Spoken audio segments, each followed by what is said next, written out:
kalau ibu bapak hadir di majelis taklim itu ilmu yang begitu manfaat buat kita. Meskipun kita nggak punya duit, tapi kalau agama kita kuat, hati tenang. Saya tanya, mana lebih utama, ilmu apa harta? Ilmu apa harta? Kata siapa? Gue jawab nih, kata Imam Ali, ilmu lebih utama. Kenapa ilmu lebih utama? Karena kata Imam Ali karamallahu wajhah, ilmu akan menjaga kita, tapi harta kita yang jagain. Faham? Ibu bisa duduk antang 4 jam di sini, salah satunya bukan cuma karena suasananya enak, tapi karena ibu nggak ninggalin duit banyak di rumah. Coba kalau duit itu ketinggalan, nggak bakal anteng sampai 4 jam.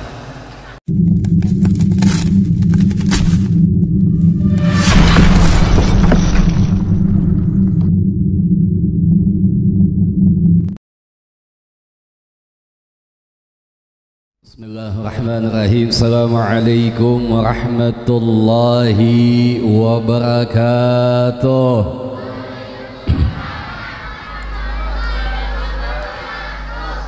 Bismillahirrahmanirrahim.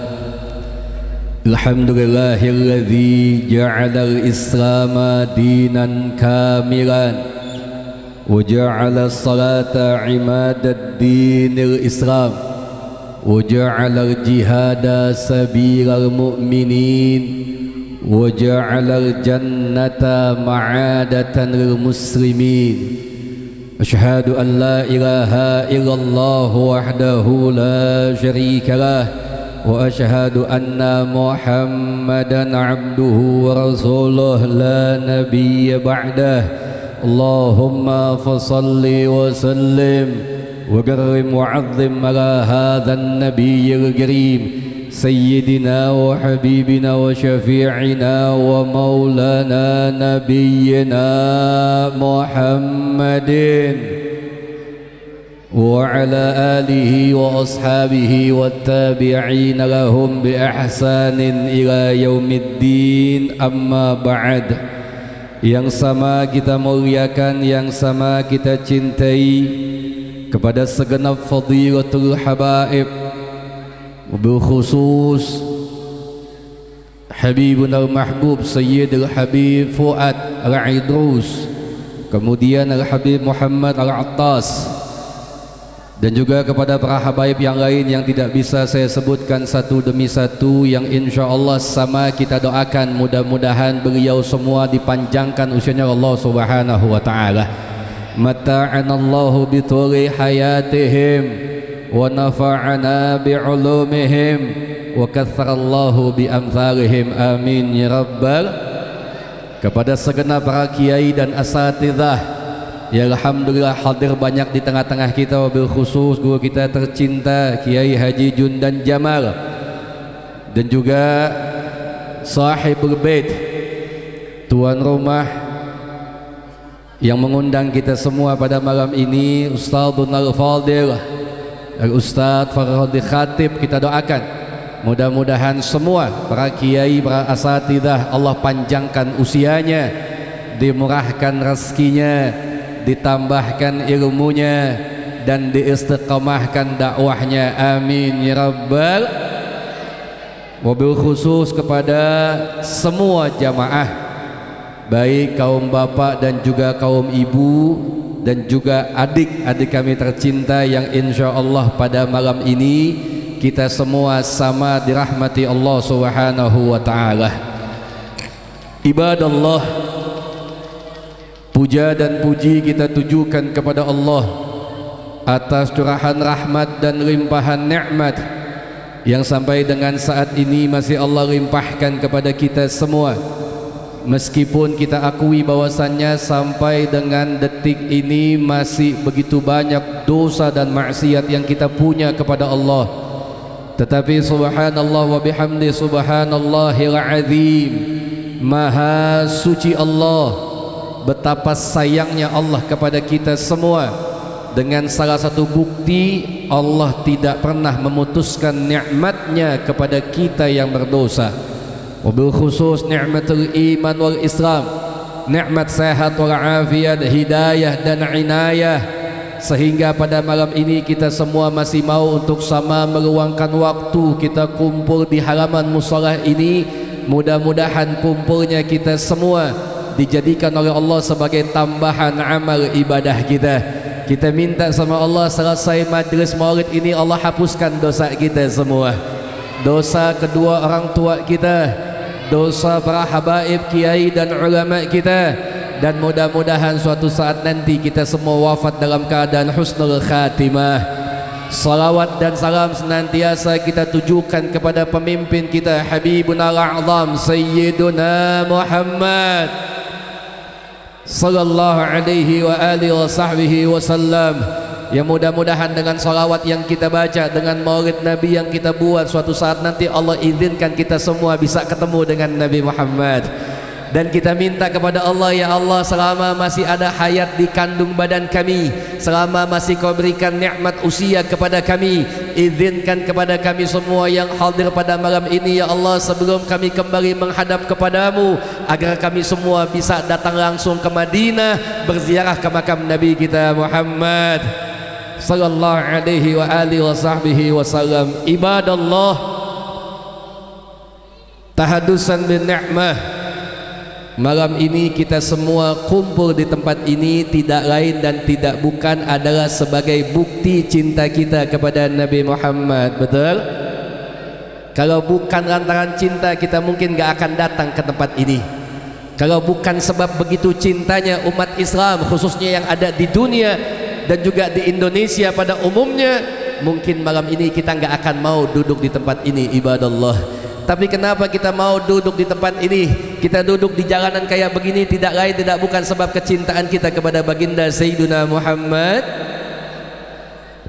Bu, duduk di sini dari jam berapa? Hah? Habis subuh, habis isya. Baik, sekarang sudah jam 11. Taruh deh ibu kumpul dari jam 8, ibu udah duduk 3 jam. Duduknya di mana? Di jalanan, cuma model pakai terpal doang kan? Tapi saya tanya, mana lebih enak? Ibu duduk di jalanan kayak begini atau ibu duduk di sofa di rumah depan TV? Mana lebih enak? Mana lebih enak? Enak di sofa depan TV apa di sini? Di sofa depan TV apa di sini? Kenapa lebih enak di sini? Karena gue tahu TV lo mati. Pakai sosokan ngomong enak di sini lo.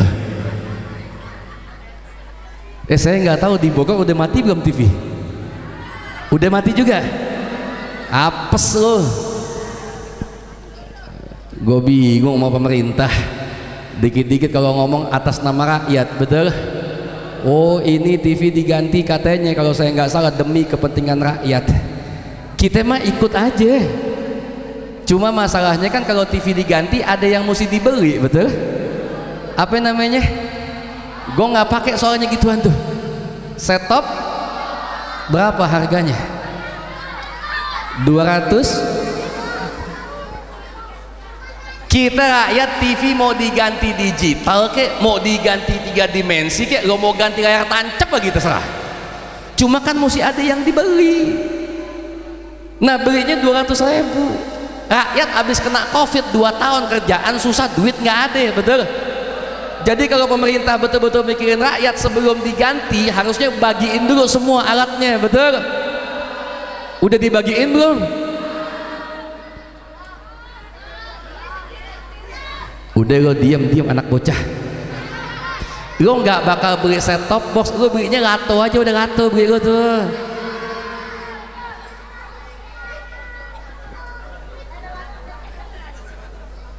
Taib ibadallah, kenapa kita bikin maulid Nabi? Kenapa kita bikin perayaan maulid Nabi kayak begini? Ibadallah, hanya sekedar menunjukkan betapa bahagianya kita umat Nabi Muhammad menjadi umatnya baginda Sayyiduna Muhammad. Yang bikin maulid guru saya dulu ngaji sama beliau. tempatnya cakep nih, musola baru jadi, betul? Mudah-mudahan Allah jadikan syiar agama di musola ini.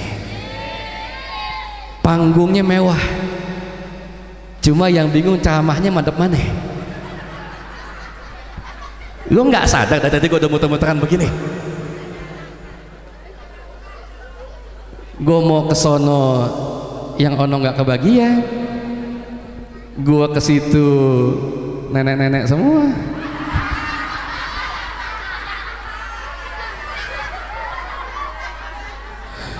Gue pikir mah di Bojong bening-bening.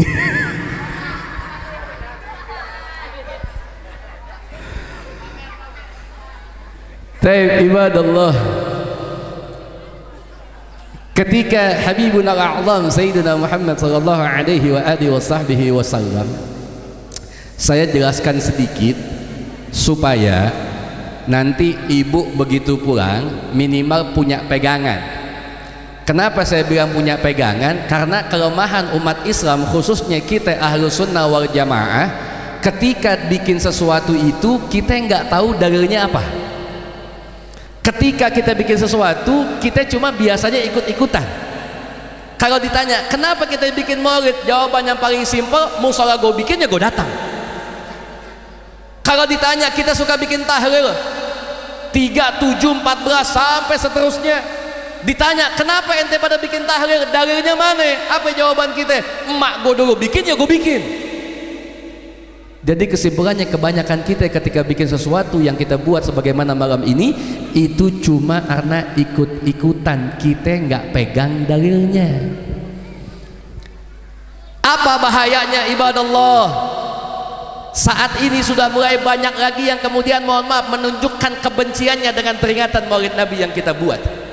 Dia nggak akan segan menuduh kita semua sebagai ahlul bid'ah, termasuk kita punya kiai, kita punya habaib yang dulu mencontohkan kita untuk memperingati Maulid Nabi. Mereka semua dituduh sebagai ahlul bid'ah. Apa tuduhan ahlul bid'ah buat kita? Tidak ada tempat bagi pelaku bid'ah yang menyesatkan kecuali neraka jahanamnya Allah Subhanahu wa taala. Jadi antum semua nih, termasuk yang ngomong, kita ini dituduh bakal jadi penghuni neraka. Kalau saya nggak jadi masalah. Kenapa saya nggak tinggal diam? Karena ketika mereka menuduh kita sebagai pelaku bid'ah, sebagai penghuni neraka nantinya, yang mereka tuduh bukan cuma kita, mereka tuduh habaib-habaib kita yang terdulu, mereka tuduh kiai-kiai kita, mereka tuduh keajangan-ajangan kita, semua dituduh sebagai ahli neraka. Ibadallah, di mana cinta kita kepada beliau dengan kaidah yang suka kita baca, laula rabbi ma'araftu rabbi. Kalau bukan karena pembimbing kami, kami nggak akan kenal dengan Tuhan kami. Nggak kenal dengan Tuhan kami, maka neraka jahanam tempat kami. Mereka sedang dituduh sebagai ahli neraka. Ibadallah, makanya saya bilang di awal sejenak saya jelaskan kenapa kita bikin Maulid Nabi. Siapa yang mencontohkan kepada kita untuk memperingati maulidnya Habibun al-A'zam Sayyiduna Muhammad. Taib. Kalau ada yang nanya kenapa kita bikin Maulid Nabi, emang Nabi pernah buat? Kita jawab, kalau ada yang mengatakan Nabi Muhammad tidak pernah memperingati maulidnya, maka itu sudah fitnah kepada baginda Sayyiduna Muhammad. Maksudnya bagaimana Habib? Yang pertama kali mencontohkan kepada kita untuk memperingati maulid Nabi adalah baginda Sayyiduna Muhammad. Oh, mereka akan tanya kepada antum, mana dalilnya? Satu ketika Nabi Muhammad pernah ditanya tentang kebiasaan beliau puasa sunnah pada yaumul itsnin. Nabi Muhammad itu suka puasa sunnah pada hari Senin. Ditanya kenapa sebabnya beliau puasa sunnah, apa jawab Nabi Muhammad? Wa fihi wulidtu au kama qala Nabiyuna Muhammad alaihi salatu wassalam. Jawab Nabi Muhammad, aku puasa sunnah pada hari Senin karena pada Senin itu aku dilahirkan Allah Subhanahu wa taala. Maulid Nabi yang kita buat adalah peringatan atas lahirnya baginda Sayyiduna Muhammad. Jadi kalau ditanya, kita ambil kesimpulan Nabi Muhammad adalah yang mencontohkan untuk memperingati Maulid Nabi, meskipun wujudnya beliau dengan berpuasa setiap hari Sekarang saya tanya, kalau begitu Nabi Muhammad bikin maulid nggak? Bikin maulid nggak? Bikin, meskipun dengan puasa. Bahkan Nabi lebih hebat. Kita bikin maulid cuma tiap tahun, beliau bikin maulid setiap minggu pada hari Senin dengan beliau berpuasa. Makanya di Indonesia itu masih ada tuh yang ngejalani ya, kalau ada yang ulang tahun dia nggak pakai pesta, nggak pakai kayak orang goblok tiup lilin doang, nggak ada, dia pakai puasa. Satu contoh, ada orang Jawa nggak di sini? Coba yang Jawa angkat tangan. Jawa mana? Orang Jawa? Oi, nggak apa-apa, kita mesti bangga dengan kita punya suku. Mana orang Jawa? Saya termasuk yang salut sama orang Jawa. Kenapa saya salut? Di mana aja deh. Boleh kata cuma di Bojong. Kita kalau ke Mekah itu ketemu orang Indonesia, pasti yang paling banyak mukimin adalah orang top, orang Jawa. Sesuai dengan singkatan daerahnya, Jawa, jauh wilayah, ngayap aja bawaannya. Beda sama Betawi. Ada Betawi sini. Taib, buat yang Jawa tolong dijawab. Di Jawa ada puasa hari kelahiran, betul? Nama puasanya apa? Hah? Beton. Apa sih? Saya dulu mondok di Jawa nggak bisa bahasa Jawa. Pakai B, pakai W. Weton. Betul ya? Saya weton nggak paham, wadon gue tahu.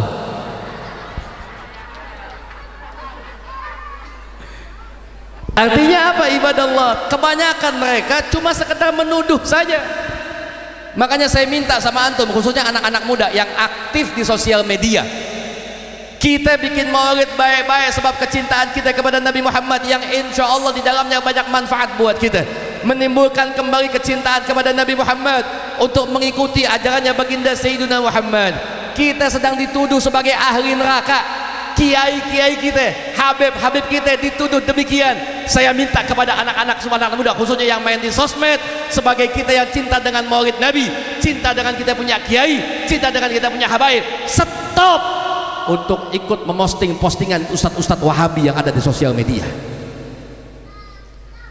Nih kadang-kadang kita sedih nih, kita bikin maulid tapi yang diposting jadi status omongannya ustadz Wahabi. Itu yang udah nuduh kita semua. Ustadz ahlu sunnah banyak di sosmed, habaibnya banyak, kiainya banyak. Kenapa kita gak posting omongan beliau? Jadi langkah awal pertama untuk kita melawan pemahaman mereka, stop memosting postingan daripada ustadz-ustadz Wahabi. Setuju? Tayyib.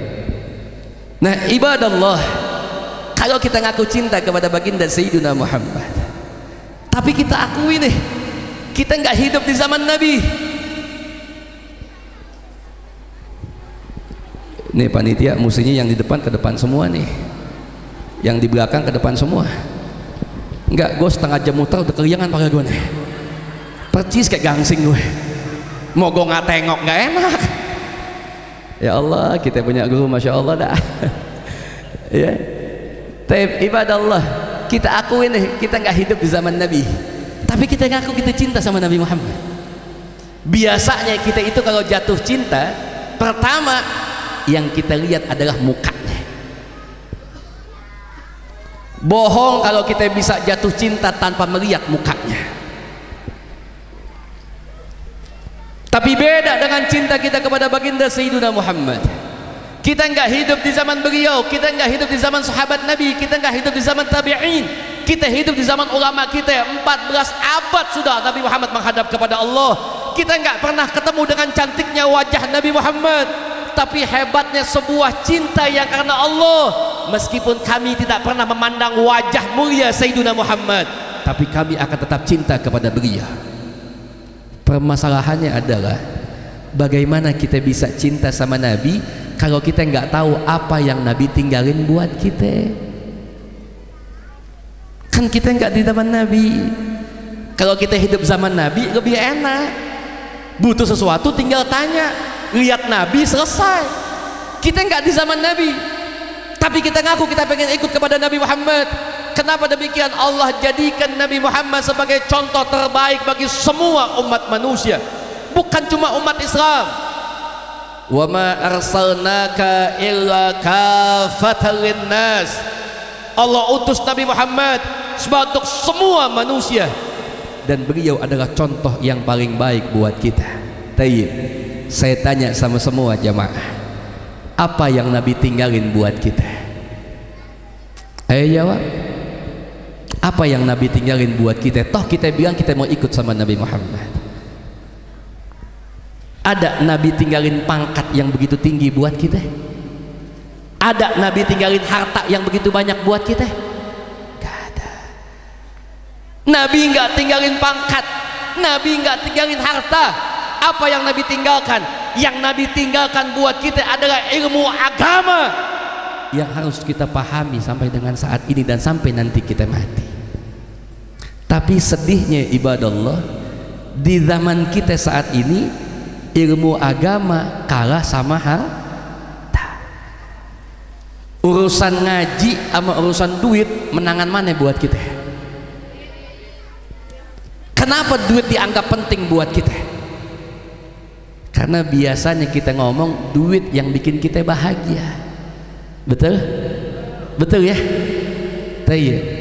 Kenapa kita jawab kayak begitu? Karena kita belum paham ternyata yang bikin bahagia bukan duit. Duit cuma bisa beri kesenangan. Bapak punya hobi, apa hobinya? Mobil, motor. Bapak bisa beli itu mobil, Bapak senang dengan itu mobil, tapi belum tentu Bapak bahagia, karena kebahagiaan gak bisa dibeli dengan uang. Kebahagiaan datangnya di hati kita. Jangan tahu-tahu aja loh. Gampangan duit kan lu paling duluan. Makanya ada istilah cewek mah. Ada nggak cowok matre? Nggak ada. Yang ada cewek mah. Betul bang? Setuju nggak? Lu setuju, gua nggak. Tenang, gua belain lo. Saya nggak setuju kalau ada yang bilang cewek itu matre. Enggak. Cewek nggak ada yang matre bang. Lempengan dia doyan duit, emang kodratnya begitu. Nggak usah dia tuyul aja doyan. Tapi kita mesti paham bang, kenapa perempuan itu senang duit? Karena kalau kita yang belum paham, sampai kita yang dia matre. Perempuan senang duit bukan tanpa sebab. Dia demen duit karena cantik itu mahal. Jangan pakai tepuk tangan. Dibelain seneng deh loh. Betul nggak? Iya. Kadang-kadang laki kalau ketemu artis aja, ya Allah cakep banget, nggak kayak bini gue, begitu ngomongnya. Lu kalau mau lihat artis jangan pas jadi, lihat sebelum jadi. Betul? Artis sebelum jadi sama bini kita sama model deh. Begitu jadi duitnya banyak, jadi cakep berubah. Betul? Padahal satu perempuan, artinya kesimpulannya yang bikin cakep apa? Makanya lu kalau pengen bini lo cakep, kasih duit bini lo. Betul? Ini pengen punya bini cakep, ngasih duit kagak, ngejedok aja mancing seharian.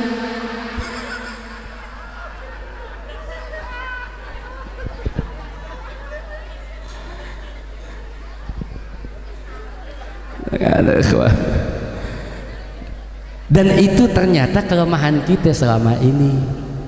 Umat Islam itu banyak yang fokusnya cuma cari duit sehingga ibadahnya kagak. Bu, uang gak jaminan. Orang kaya belum tentu hidupnya seneng. Orang miskin gak jaminan hidupnya susah. Bahkan minggu-minggu ini Allah kasih bukti buat kita. Ternyata ada orang kaya yang hidupnya susah tapi miskin hidupnya senang. Pernah lihat? Di mana? Gua ngomong di TV gue sambit nih. Gua kerjaan nonton TV aja bawaannya. Enggak, saya kadang-kadang suka sedih. Emak-emak tuh kalau sama TV cintanya bukan main. Kadang-kadang emak-emak tuh ya, saking demennya sama TV,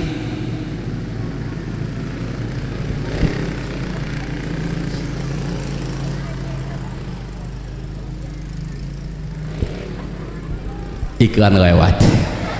Nggak apa-apa, namanya di jalanan ya resiko. Bagus nggak pesawat yang lewat? Karena begini, begitu TV mati, yang paling sakit hati emak-emak. Karena emak-emak biasanya masih mending dia nggak ketemu laki ketimbang nggak ketemu TV. Padahal yang ngasih duit siapa? Emang suwe modelnya begitu. Saya pernah ada jamaah, ini contoh doang. Itu perempuan, dia bisa perhatian sama suami orang, tapi nggak perhatian sama lakinya. Di TV itu ada sinetron, taruhlah ya apa judulnya, Ikatan Cinta lah yang gampang tuh. Udah nggak usah pakai cie-cie kok. Di dalam kisahnya pernah si Al itu mau pisah sama bininya.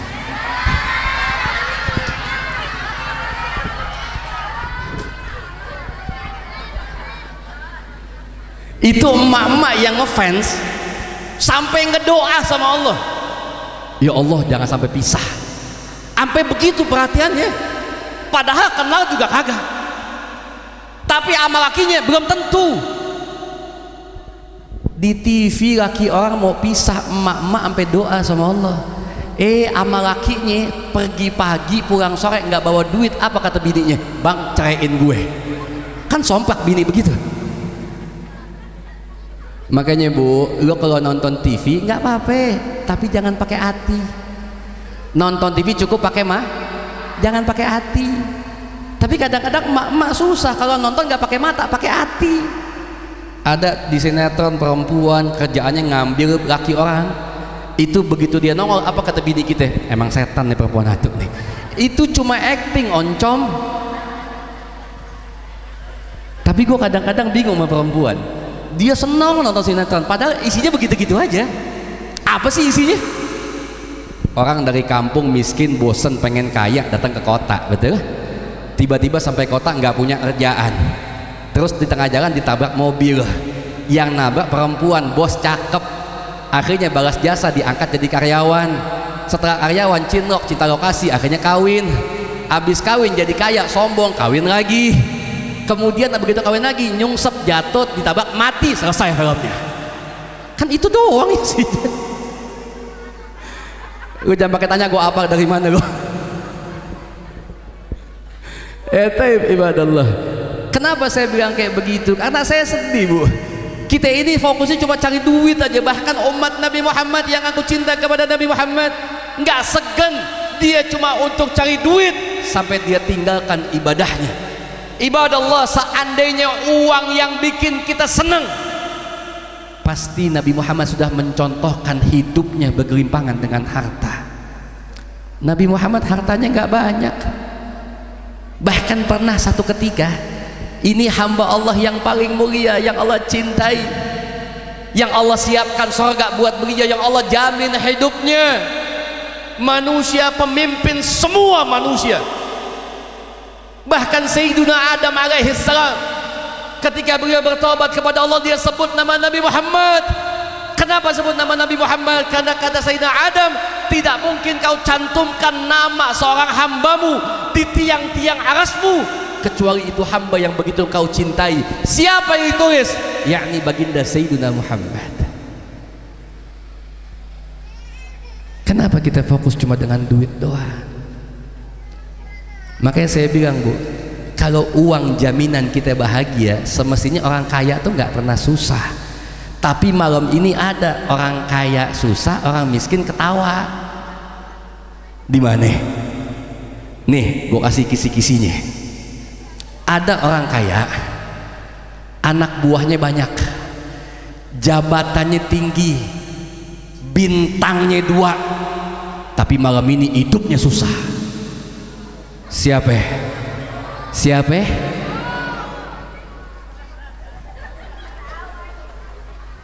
Saya tanya, Sambo sama ibu duitnya banyakan siapa? Tapi malam ini yang ketawa ibu apa Sambo? Yang seneng ibu apa Sambo? Itu jaminan duit nggak bikin kita bahagia. Kalau dengar kisah Sambo sedih Pak. Coba lo bayangin kalau ditulis judulnya di media, ada polisi ngebunuh di rumah, ditangkap, dibawa ke kantor, diperiksa sama lihat dia semua isinya. Copet tepuk tangan. Meskipun kita tahu itu cuma oknum, betul? Mudah-mudahan masih banyak polisi yang istiqamah di tengah-tengah kita ya. Amin. Buat bapak-bapak polisi, silahkan antum jalankan tugas dengan sebaik-baiknya. Tapi jangan lupa setiap kita akan diminta pertanggungjawaban di hadapan Allah. Jangan cuma bangga dengan pangkatmu, jangan cuma bangga dengan bajumu. Nanti satu ketika kau akan diminta pertanggungjawaban di hadapan Allah, betul? Mudah-mudahan polisi yang istiqamah Allah banyakin di tengah-tengah kita. Amin ya rabbal. Habib, apa hubungan kasus Sambo dengan maulid Nabi? Ada. Kalau kita lihat ke belakang kasus Sambo, yang mati siapa? Joshua. Agamanya apa? Islam atau bukan? Bukan Islam. Yang dibunuh Joshua agamanya bukan Islam. Tapi ibu silahkan lihat bagaimana akhlaknya umat Nabi Muhammad yang mencontoh kepada Nabi Muhammad di Indonesia. Meskipun yang mati Joshua agamanya kita tahu bukan Islam, tapi kita sebagai saudara sebangsa, saudara manusia bicara hablum minan nas, maka kita juga akan ikut kecewa dengan apa yang diterima oleh Joshua saat itu. Bahkan di sosial media itu nggak sedikit umat Islam yang menyuarakan supaya ini kasus diangkat dengan sejelas-jelasnya, pelakunya dihukum dengan seberat-beratnya. Meskipun kita tahu yang mati ditembak bukan agamanya Islam. Kenapa demikian? Karena ajaran Nabi Muhammad, kita punya Nabi yang begitu mulia mengajarkan kalau bicara hablum minan nas, bicara hubungan sosial, menegakkan keadilan, melawan kezaliman, tidak perlu kau tanya apa agamanya. Silahkan cek di sosmed. Umat Islam banyak yang ikut bela sungkawa, umat Islam banyak yang sedih, banyak yang kecewa. Meskipun yang mati bukan Islam, itulah akhlaknya umat Nabi Muhammad. Termasuk kita. Saya yakin di Bojong ini nggak semuanya umat Islam. Ada nggak non muslimnya? Ada nggak non muslimnya? Ada. Tapi antum lihat bagaimana tingkah laku umat Islam di kampung kita ini. Nggak akan ada umat Islam yang iseng terhadap non muslim di tengah-tengah kita.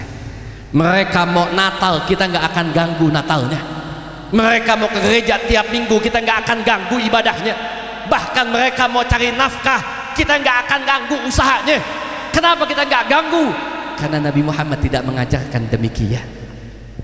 Tapi yang bikin kita sedih, ketika yang mati bukan Islam, umat Islam tetap peduli. Sebelum kejadian Sambo ada kasus yang lebih dahsyat. Apa yang lebih dahsyat? 6 umat Nabi Muhammad, 6 pecinta Nabi Muhammad, 6 santri dibunuh mati sama ditembak di KM 50. Tapi antum tahu apa yang terjadi setelah wafatnya mereka? Di sosial media bukan mereka bela sungkawa kepada kita punya santri, mereka dicaci maki setelah matinya. Sampai ada yang mengatakan, oh itu anak FPI yang mati cuma 6, kenapa nggak semuanya mati sekalian? Sampai yang begitu. Sampai ada yang bilang kebenciannya dengan demikian rupa, ibadallah, padahal satu baju, satu agama, satu nabi. Tapi begitu dia benci dengan saudaranya cuma karena beda pendapat dan beda jalan dakwah, ibadallah. Nabi mana yang kita ikut? Siapa kita punya nabi? Baginda Sayyiduna Muhammad. Huwalladzina ma'ahu asyidda'u 'alal kuffar rahama'u bainahum. Nabi tegas kepada siapa? Kepada non muslim, kepada kafir Nabi tegas. Tapi Nabi sayang sesama muslim, ibadallah. Kita kebalikannya. Ame non muslim bisa saling peluk-pelukan, ame muslim bisa main tonjok-tonjokan. Kalau begitu Nabi mana yang kita ikut, ibadallah? Oh, Nabi sama non muslim tegas. Di mana tegasnya? Tegasnya dalam urusan hukum dan akidah. Lakum dinukum. Kita enggak. Indonesia ini sedih. Kadang-kadang Islam sama Islam bencinya bukan main. Kemarin ada yang namanya peristiwa kita mengulang yang namanya 212 di Masjid At-Tin. Apa isinya 212? Reuni 212 apa isinya? Demo? Nggak ada. Ngapain kita di Atin? Tahajud. Ngapain lagi? Doa, bermunajat kepada Allah. Itu yang dibutuhkan Indonesia saat ini. Musibah udah begitu banyak ke tengah-tengah kita, ibadallah. Sebab dosa yang kita buat. Al-Imam Ali mengatakan tidaklah satu musibah datang ke tengah-tengah kita kecuali sebab dosa yang kita buat, dan tidaklah Allah angkat itu musibah kecuali dengan taubat yang kita laksanakan. Dan dalam Quran Allah mengatakan bahwasanya Allah tidak akan mengadab satu kampung, satu kaum selama di dalam kampung dan kaum tersebut masih ada Habibuna al-A'zam Sayyiduna Muhammad.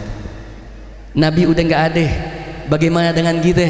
Apa kata Allah? Wa ma kana Allahu mu'adzibahum wa hum yastaghfirun. Dan Allah tidak akan mengadab satu kampung, satu kaum kecuali di dalamnya, selama di dalamnya masih banyak mereka yang minta ampun kepada Allah Subhanahu wa taala. Indonesia, bicara fakta jumlah penduduknya itu sekitar masih ada 180 juta umat Islamnya.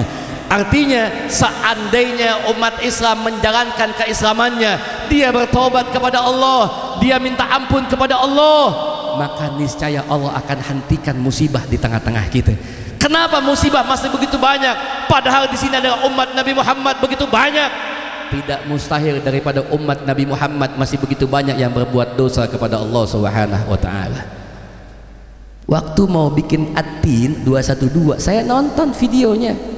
Sampai ada yang bikin video, saya menghimbau kepada warga kami untuk tidak ikut reuni 212 yang mengundang perpecahan kepada bangsa. Kita nggak akan pernah pecah belah, kita punya bangsa ya ikhwan. Padahal 212 dalamnya istighasah, amalannya Ahlus Sunnah wal Jamaah. 212 dalamnya sholat tahajud yang kita kerjain. Kenapa begitu dibenci, ibadah Allah? Tapi yang aneh, 212 dimusuhin, gereja Natalan pakai dijagain. Ada yang begitu? Ada yang begitu? Bagaimana mungkin ente bisa benci dengan umat Islam yang kumpul di masjid untuk ibadah kepada Allah, untuk berdoa kepada Allah, sementara ente bisa aktif menjaga tempat ibadah agama lain? Hebatnya istighasah. Ini Ahlus Sunnah wal Jamaah kita suka istighasah nih, Bu. Hebatnya istighasah itu yang didoain bukan cuma yang datang, yang nggak datang juga didoain. Karena kita doa buat semua, nggak pilih-pilih ya ikhwan.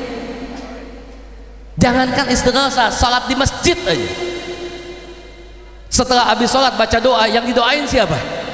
Yang di masjid doang? Enggak, semua. Allahumma ighfir muslimin wal muslimat. Ya Allah, ampuni siapa? Kaum muslim dan muslimin wal muslimat. Artinya bukan cuma yang di masjid, semua.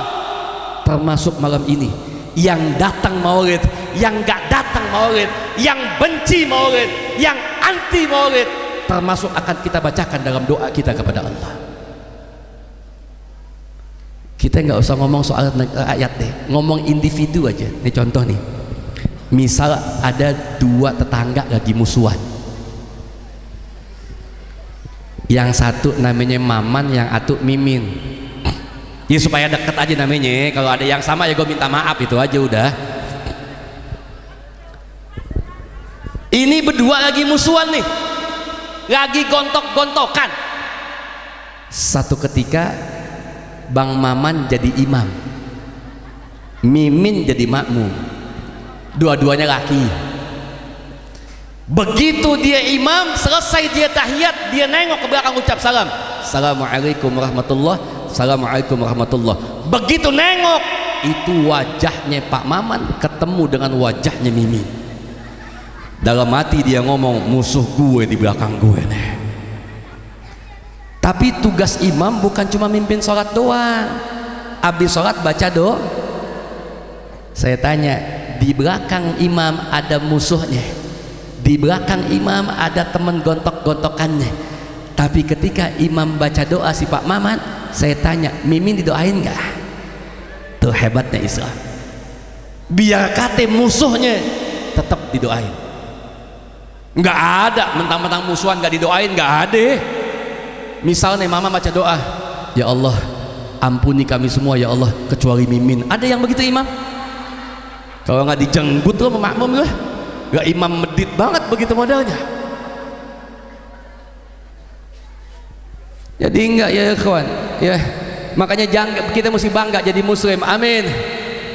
Bagaimana muslim yang baik? Ingat, muslim yang baik adalah muslim yang menjalankan syariat baginda Sayyiduna Muhammad, dan di dalam syariat Nabi Muhammad ada yang namanya hablum minan nas, ada yang namanya hablum minal. Bicara manusia, bantuin. Ibu punya tetangga kena musibah, kemudian RT ngumpulin duit, ibu beri bantuan tuh, mau makanan, pakaian dan sebagainya, ibu mau kasih, jangan tanya agama kau apa. Jangan mentang-mentang kita ini mayoritas muslim, kemudian tetangga sebelah kampungnya kebakaran, kita mau bantu, bawa makanan, bawa pakaian, kita tanya agama ibu apa. Kalau ibu agamanya Islam saya kasih, kalau bukan Islam saya nggak kasih. Kalau ada yang kayak begitu, justru itu tidak mengamalkan ajaran Nabi Muhammad. Bicara musibah jangan tanya apa agamanya, bantu. Tetangga kita non muslim susah, lagi sakit, mau ke rumah sakit nggak punya duit, nggak punya mobil. Kita muslim punya duit, punya mobil, bagaimana hukum bantunya? Bicara hablum minanas, wajib kita bantu tetangga kita meskipun dia bukan muslim. Tapi kalau dalam akidah, dalam ibadah, lakum dinukum. Makanya saya nggak setuju umat Islam pakai sok-sokan ikut-ikut ngucapin Natal. Buat apa? Mau ngapain kita ngucapin? Oh, Habib itu kan cuma ucapan. Jangan anggap sepele sebuah ucapan, karena ucapan kita bisa menjadi sebuah bentuk pengakuan. Ibu tahu yang namanya Natal? Natal itu kalau dalam kamus bahasa Indonesia, dalam ensiklopedi Indonesia, Natal itu artinya adalah pesta kelahiran Tuhan Yesus Kristus di Bethlehem. Jadi begitu kita ngucapin selamat, artinya kita mengakui ada Tuhan selain Allah. Dan asal Bapak Ibu tahu, umat Nasrani ketika dia Natalan, Bapak nggak ngucapin selamat Natal, mereka nggak sakit hati, karena mereka tahu itu bukan ibadah kita umat Islam. Sebagaimana kita umat Islam, ketika kita Idul Adha, tetangga yang bukan Islam nggak ngucapin, kita pun nggak sakit hati. Kenapa? Memang itu bukan ibadah dia. Dan ini yang sudah dijaga bertahun-tahun di Indonesia dalam bentuk penghormatan antara umat beragama. Kita hormati keyakinannya, tapi kita nggak akan ikut-ikut di dalamnya. Saat ini di Indonesia, kalau kita nggak ngucapin selamat Natal, kita bakal dibenci. Besok nih tanggal 31, mau kemana lo semua lo? Yakin di rumah? Kenapa di rumah aja? Kenapa di rumah aja? Tuh jawaban paling jujur, nggak punya duit. Iya. Jangan, biar kata punya duit nggak usah ikut-ikutan yang begitu ya kawan. Nggak ada yang spesial daripada tanggal 31 Desember. Pergantian tahun nggak ada yang spesial, itu bukan budaya kita. Kata Nabi Muhammad, man tasyabbaha biqaumin fahuwa minhum. Barang siapa yang menyerupai suatu kaum, maka dia akan masuk dalam golongan kaum tersebut. Dan dalam hadis lain Nabi Muhammad mengatakan, la tattabi'unna sananal ladzina min qablikum. Kata Nabi Muhammad, nanti kalian akan banyak mengikuti mereka orang-orang sebelum kalian. Shibran bi shibrin, sejengkal demi sejengkal, wa zira'an bi zira'in, sehasta demi sehasta. Apa yang diikuti?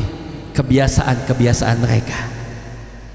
Qulna, sahabat bertanya kepada Nabi Muhammad, al-yahud wan nasara, apakah yang engkau maksud adalah orang Yahudi dan Nasrani?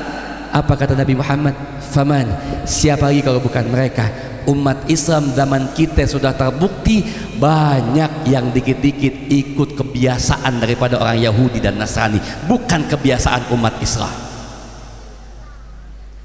Makanya dengan kita bikin maulid kayak begini, ayo tunjukkan kembali kami adalah umat Islam yang cinta dengan Nabi Muhammad dan bangga dengan syariat baginda Sayyiduna Muhammad dan siap menegakkan syariatnya baginda Sayyiduna Muhammad. Nggak usah takut dengan tuduhan politik identitas dan sebagainya. Identitas kita sebagai muslim tunjukkan dengan sebaik-baiknya. Hal yang biasa ibadah Allah, kita muslim nunjukkan keislaman kita hal yang biasa. Bahkan mohon maaf, seorang muslim dia tidak akan menjadi muslim yang baik kecuali dia ikut dengan baginda Sayyidina Muhammad. Ketika antum ikut dengan Nabi, antum mencontoh Nabi, antum melakukan tingkah laku sebagaimana Nabi, maka kita akan jadi umat terbaik dimanapun kita berada. Kenapa begitu? Karena yang kita ikuti adalah baginda Sayyidina Muhammad. Jadi besok tanggal 31 nggak usah ngapa-ngapain. Ingat, semakin bertambah usia artinya kita semakin dekat dengan kematian. Yang kita tahu kita pasti bakal sekarang kita tahu nih, waktu yang makin bertambah semakin mendekatkan kita dengan kematian.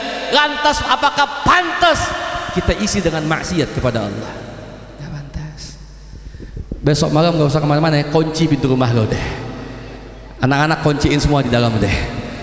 Dia mau main kasih main atau pagi nggak apa-apa udah. Mau main PS kayak nggak jadi masalah udah. Yang penting jangan pakai ikut-ikutan perayaan malam tahun. Isi dengan apa Habib? Muhasabah. Ingat dosa kita begitu banyak. Isi pakai apa Habib? Zikir sama Allah. Karena dengan kita zikir sama Allah, hati kita akan tenang. Betul? Betul? Ala bidzikrillahi tatmainnul qulub. Dengan zikir tenang kita punya hati. Tapi aneh, minggu ini ada yang lihat sebelahnya lagi zikir, sebelahnya lagi wirid. Apa dia bilang? Mengganggu konsentrasi saya. Ada yang begitu ngomongnya umat Islam. Itu yang zikir rektor. Sampai dia bilang, saya kira ibu rektor sama juga dengan kayak ibu-ibu pemimpin majelis taklim. Orang Islam gak demen sama zikir. Sampai diledek begitu. Sedih kita Pak. Kalau bukan kita yang bangga dengan keislaman kita, siapa lagi? Makanya pulang dari maulid Nabi yang kita buat pada malam ini, mudah-mudahan menambah kecintaan kita kepada baginda Sayyidina Muhammad. Saya nggak ngomong banyak Bu, ini musola baru jadi, pakai buat ibadah. Bukan cuma itu, hadiri majelis-majelis taklim kita. Kalau model kayak ceramah kayak begini Pak, cuma tahunan. Kadang-kadang mohon maaf, Bapak ceramah juga cuma paham pas ngaji, habis ceramah ya lupa semuanya. Kenapa begitu? Karena banyak majelis taklim itu yang cuma jadi tontonan. Ibu tahu majelis model tontonan kayak begini mana? Ibu duduk dari jam 8, sekarang udah mau jam 12, 4 jam ibu duduk. Begitu pulang ditanya, ibu dari mana? Maulid Nabi di mana? Di tempat Ustaz Rauzi. Siapa yang ceramah? Habib Fahri. Isinya apa? Aku lupa. Banyak nggak yang begitu? Banyak, cuma nonton doang. Tapi kalau ibu bapak hadir di majelis taklim, itu ilmu yang begitu manfaat buat kita. Meskipun kita nggak punya duit, tapi kalau agama kita kuat, hati tenang. Kemarin COVID 2 tahun, betul? Hidup susah nggak? Makan jalan terus nggak? Kenapa jalan terus? Allah Maha Kaya. Kita cuma diuji 2 tahun. Hidup saya aja udah 40 tahun. Saya diuji 2 tahun, 38 tahun saya nggak kenal COVID, cuma 2 tahun. Cuma kadang-kadang umat Islam yang diingat yang 2 tahun, 38 tahun dia lupa nikmat hidup tanpa COVID sama sekali. Itulah kita ya kawan. Padahal kita makan masih jalan terus. Makanya nggak pantas kita suudzon sama Allah, nggak pantas. Makanya Bu ngaji Bu ya, ngaji ya. Saya tanya, mana lebih utama, ilmu apa harta? Ilmu apa harta? Kata siapa? Gue jawab nih, kata Imam Ali, ilmu lebih utama. Kenapa ilmu lebih utama? Karena kata Imam Ali karamallahu wajhah, ilmu akan menjaga kita, tapi harta kita yang jagain. Faham? Ibu bisa duduk antang 4 jam di sini, salah satunya bukan cuma karena suasananya enak, tapi karena ibu nggak ninggalin duit banyak di rumah. Coba kalau duit itu ketinggalan, nggak bakal anteng sampai 4 jam. Saya kasih contoh nih Bu, misal malam ini pas ibu ngaji di rumah, ibu ketinggalan duit, nggak tanggung-tanggung 1 miliar. Jangan pakai amin. Lo didoain susah amat sih. yang namanya menghayal kudu banyak. Ibu kalau menghayal sedikit blow on namanya. Saya mah nggak usah banyak-banyak, 100.000 aja bego. Udah menghayal 100.000, menghayal yang banyak. Jadi kunci menghayal, pertama yang banyak, kedua yang baik. Ini saya contohin. Misal saya pulang dari sini nih, Ustadz Rodi guru saya ngasih saya hadiah, nggak tanggung-tanggung. Hadiah yang beliau kasih buat saya 1 miliar. Misal saya janji sama ibu-ibu, itu uang 1 M saya nggak bawa pulang, saya bagiin buat ibu semuanya. Amin ya rabbal. Seneng bu? Sampai ada yang nanya, Habib betul nggak dibawa? Enggak, saya bagiin sampai habis. Kalau duitnya habis, buat Habib bagaimana? Gampang, gue menghayal lagi aja. Emang dari awal duit hayalan? Kan nggak susah. Jangan udah menghayal medit. Emak-emak duduk berdua depan masjid, depan musola, contoh doang ini mah. Yang atuk menghayal, apa kata dia? Ini kan masih banyak tanah kosong sekitar sini nih. Kalau gue kaya, gue beli itu tanah semua. Itu tanah gue bangun toko sama kontrakan semuanya punya gue. Sebelahnya nyaut. Nah, kan gue temen lo nih, temen deket CS kita ya. Begitu lo kaya, gue pasti kebagian dong 1. Masa gue nggak dapet? Kan begitu. Apa kata yang menghayal? Enak aja gue beli. Tuh. Padahal menghayal tapi medit. Lo punya temen kayak begitu, jangan coba-coba minjem duit. Yang begitu jangankan duitnya, dosa diminta gak bakal dikasih sama dia.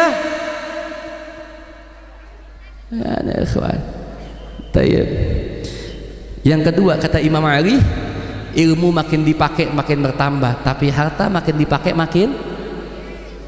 Yang ketiga, ilmu gak akan bikin kita sombong, tapi harta bisa bikin kita. Di kampung ada istilah OKB, dulunya gembel tiba-tiba kaya, disebutnya OKB. Artinya apa? Orang kaya belagu.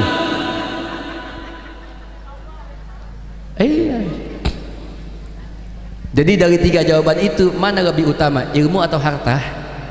Ilmu apa harta? Yakin? Ibu yakin, saya nggak yakin sama ibu.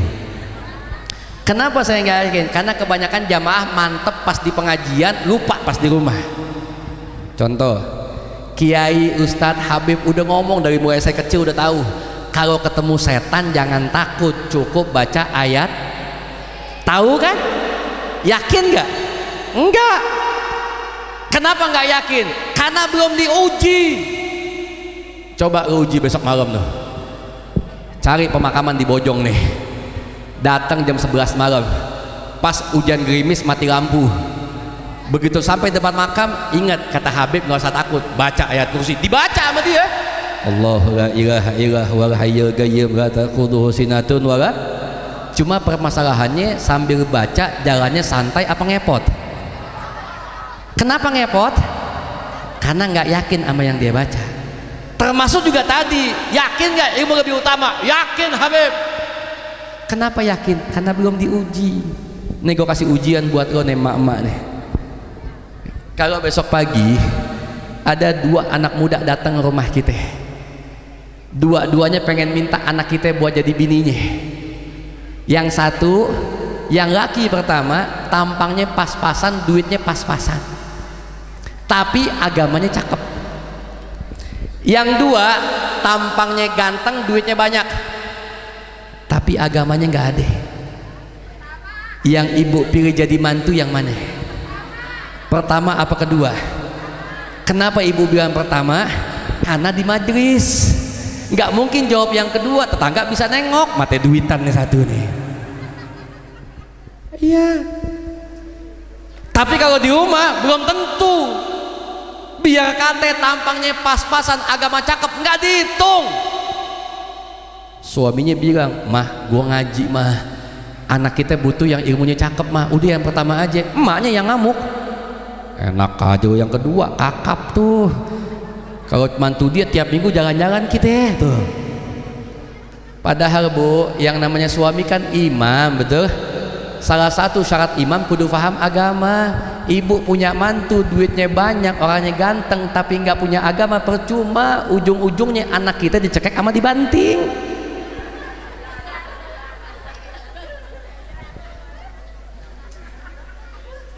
Jadi jangan ya ikhwan. Bahkan kalau kita nggak ngaji, ibadah kita percuma, ya.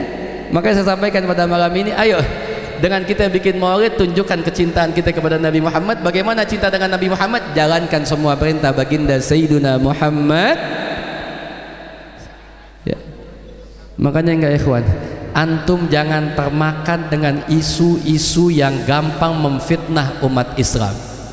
Saat ini umat Islam banyak dituduh sebagai sebagian daripada itu adalah pelaku yang namanya radikalisme.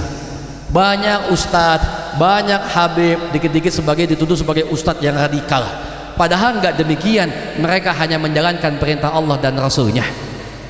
Kalau seandainya, oi buat kalian yang suka memfitnah kami umat Islam, seandainya kami umat Islam radikal, seandainya kami umat Islam gak cinta dengan yang namanya Bhinneka Tunggal Ika, maka agama-agama lain tidak akan bisa hidup dengan tenang di Indonesia. Itulah yang namanya Islam adalah agama rahmatan lil. Mana buktinya? Siapapun yang hidup di tengah-tengah umat Islam yang jumlahnya begitu banyak, dia bukan muslim, maka dia akan tetap bisa hidup dengan tenang. Di Bojong non muslim anteng pak, dia bisa punya toko, dia bisa ke gereja, dia bisa kebaktian tanpa ada yang ganggu. Itulah indahnya ketika mereka non muslim hidup di tengah-tengah umat Islam, maka umat Islam akan ikut menjaga mereka. Tapi sebaliknya, kalau umat Islam yang hidup di tengah-tengah agama lain, umat Islam paling sedikit, maka hidupnya belum tentu dia tenang. Lihat bagaimana Palestina dengan Israel. Jangankan buat bikin tablik kayak begini, setiap mereka mau ke masjid mesti berhadapan dengan moncong senjata musuh mereka. Lihat di Thailand, lihat di Myanmar. Indonesia udah begitu baik umat Islamnya, kita bisa menghormati agama lain, kita mengakui agama lain. Yang kami nggak terima kalau kami dipaksa untuk ikut dengan agama lain. Tapi sayangnya di Indonesia banyak umat Islam yang menganggap agamanya, syariatnya Nabi Muhammad adalah syariat yang penuh dengan ajaran kebencian. Na'udzubillah. Kenapa begitu? Karena tidak mustahil di sosial media, di televisi, yang kadang-kadang dikasih kesempatan buat ngomong soal agama, yang gak paham dengan agama, ibadallah. Nabi Muhammad dulu punya musuh Abu Lahab, Abu Jahal. Dua-duanya udah mati. Zaman kita udah nggak ada Abu Lahab, Abu Jahal, cuma ketinggalan satu yang namanya Abu Janda. Oh, ini kan mulutnya sama Islam lancangnya bukan main. Dia yang bilang cadar bukan syariat agama, segala macam dia yang ngomong, hukum Islam dia tentang sama dia, tapi dikit-dikit ngakunya sebagai muslim. Dan yang paling sedih ibadallah, cuma karena satu baju, cuma karena satu golongan, banyak kiai-kiai yang paham soal itu tutup mata dan tutup telinga atas kebodohan yang ditunjukkan oleh Abu Janda terhadap aturan agamanya. Bagaimana Allah nggak mau murka sama kita ibadallah? Kalau satu masalah diserahkan kepada yang bukan ahlinya, tinggal tunggu kehancurannya. Saat ini di Indonesia yang bukan ahli agama dikit-dikit ngomong soal agama, yang dia kemukakan tentang rasanya, bukan tentang hukum Allahnya. Sebagai penutup, ibu, kita punya rasa tapi kita punya hukum Allah. Saya tanya, kalau ada dua hal bersamaan antara rasa kita yang kita punya dengan hukum Allah yang harus kita jalankan, yang kita tegakkan lebih dulu yang mana? Hukum Allah atau perasaan kita? Hukum atau perasaan? Saya kasih contoh. Besok pagi kita sholat subuh, mudah-mudahan Allah panjangkan umur kita semua. Tayyib, Bu, kalau saya tanya mana lebih enak, ibu besok pagi jam 12 ibu belum tidur, selesai mungkin jam 1, habis ini masih ada Kiai Jundan, beliau ceramah nanti lebih panjang daripada saya, mungkin selesai jam 2, jam setengah 3, sampai rumah ibu istirahat, ibu tidur, kemudian jam setengah 4 mesti bangun, cuma 1 jam. Saya tanya, mana lebih enak, kita tetap bangun jam setengah 4 atau tidurnya kita panjangin bangun jam 6? Ikut perasaan mana lebih enak? Kalau ikut perasaan mana lebih enak?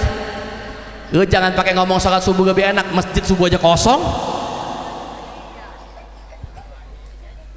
ikut perasaan tidur lebih enak, betul? Tapi kenapa tetap kita bangun? Kenapa tetap kita bangun? Karena kita tahu saat itu ada hukum Allah yang mesti ditegakkan dan perasaan kita mesti tunduk dengan hukum Allah. Itu yang mesti kita jaga. Selama ini banyak pertentangan daripada umat Islam terhadap hukum-hukum Allah. Kenapa demikian? Karena umat Islam banyak mengutamakan rasa dibandingkan dengan menetapkan daripada hukum Allah Subhanahu wa taala. Bu, terakhir saya tanya, hukum sama perasaan mana yang kita menangin? Mana yang kita menangin? Hukum dengan perasaan mana yang kita jalanin lebih dulu? Hukum Allah atau perasaan kita? Hukum Allah atau perasaan kita? Hukum Allah. Kalau ibu ikut perasaan maka ibu nggak akan sholat subuh. Kenapa? Enakan tidur dibanding sholat subuh. Tapi kenapa kita bangun? Karena perasaan kita kalah dengan hukum Allah. Tayyib, ya, berkompak. Hukum Allah atau perasaan? Hukum atau perasaan? Yakin? Baik, mudah-mudahan ibu-ibu suaminya soleh semuanya. Ibu pengen punya suami soleh? Pengen punya suami bisa baca Quran? Pengen punya suami mengamalkan isi Quran? Pengen? Baik, saya tanya, poligami ada nggak dalam Quran? Nah, jawab lo. Lo bilang nggak ada dosa, lo bilang ada bingung. Ada poligami dalam Quran? Ada. Hukumnya dalam Islam boleh nggak? Boleh. Kenapa kita bilang boleh? Karena memang dibolehkan meskipun dengan syarat dan ketentuan. Tapi hukum aslinya Tayyib, poligami ada dalam Quran, hukumnya boleh. Saya tanya, suami ibu boleh nggak? Tuh. Padahal barusan jawab perasaan kudu kalah sama hukum. Ditanya sekali belum 5 menit, akhirnya tetap perasaan yang dimenangin sama dia. Ya itulah emak-emak kita. Ya, makanya enggak ya ikhwan. Makanya mudah-mudahan dengan kita kumpul di tempat ini senantiasa menambahkan keberkahan buat kita semua. Amin. Doain. Saya punya guru, anak beliau yakni Syekh Abdul Rahman dalam keadaan menuntut ilmu di Yaman. Mudah-mudahan Allah mudahkan menuntut ilmu beliau. Mudah-mudahan beliau pulang bawa ilmu yang begitu banyak yang berkah buat kampung kita semua. Doain anak-anak kita jadi anak-anak yang saleh dan salehah. Sebelum doa buat anak, doain kita juga mudah-mudahan kita semua jadi orang tua yang saleh dan salehah. Amin ya rabbal. Doain kita punya bangsa, mudah-mudahan jadi bangsa yang kembali Allah turunkan keberkahan buat kita di bangsa kita ini. Indonesia jadi baldatun thayyibatun rabbun. Mudah-mudahan Indonesia punya pemimpin yang baik. Amin. Pemimpin yang amanah, pemimpin yang cinta kepada Allah dan Rasulnya, pemimpin yang tidak khianat kepada Allah dan Rasulnya dan juga kita sebagai rakyatnya. Betul? Betul? Karena belakangan Pak, pejabat kita ini kalau ngomong seenaknya. Oh, kalau dikit-dikit barang pada naik ngomongnya simpel. Beras mahal, ya udah makan-makan yang direbus saja, kan begitu jawabannya ya. Ya, bensin mahal, ya udah nggak usah kemana-mana, ngomong seenak jeblaknya doang tuh bocah. Ya, makanya kita minta sama Allah kasih pemimpin yang baik. Pemimpin yang baik yang bagaimana? Pemimpin yang amanah yang bagaimana? Pemimpin yang amanah adalah pemimpin yang menjalankan perintah agamanya, mengikuti Nabi Muhammad. Kalau fisik nggak ada panutannya Pak. Jadi jangan dengerin tuh kalau ada yang ngomong, wow pemimpin yang mikirin rakyat yang ubanan, nggak ada yang begitu. Kalau cuma sebab uban dianggap mikirin rakyat, besok RT dipikok semua, rambutnya putih semua. Enggak, pilih pemimpin yang cinta kepada Allah dan Rasulnya, betul? Makanya hati-hati besok tahun pemilu, jangan sampai umat Islam dipecah belah, jangan cuma sebab pemilu umat Islam akhirnya berantem, jangan. Pilih aja pemimpin yang kita cintai dan kita punya imam, kita punya Sayyidina Imam Habib Muhammad Rizik bin Husain bin Syihab. Doain beliau panjang umur, amin. Allah murahkan rezekinya. Beliau punya menantu semuanya pejuang-pejuang Islam. Saya punya orang tua, saya Walid Habib Idrus, kemudian Habib Bahar bin Smith, semua pejuang-pejuang Islam. Doain mudah Allah panjangkan usia semua, Allah mudahkan urusan dunia akhiratnya, Allah bela perjuangannya, ya Allah hancurkan musuh-musuhnya, amin ya rabbal. Kita bacakan suratul Fatihah, mudah-mudahan Fatihah kita baca Allah terima semua niat kita. Ya Allah, jangan wafatkan kami sebelum kami betul-betul mencintai kepada Nabi Muhammad. Ya Allah, jangan wafatkan kami dalam kami maksiat kepadamu, wafatkan kami dalam keadaan ibadah, wafatkan kami dalam keadaan iman, wafatkan kami dalam kalimat la ilaha illallah Muhammad Rasulullah. Ya Allah, perkumpulan ini begitu indah buat kami, penuh dengan pahala buat kami, penuh dengan keberkahan buat kami. Kami mohon kepadamu ya Allah, kumpulkan kami kembali seperti ini, bukan cuma di musola dan kampung kami, tapi kami berkumpul di hadapan Nabi Muhammad dalam surgamu ya Allah. Ala hadhihi niyyah, al-Fatihah.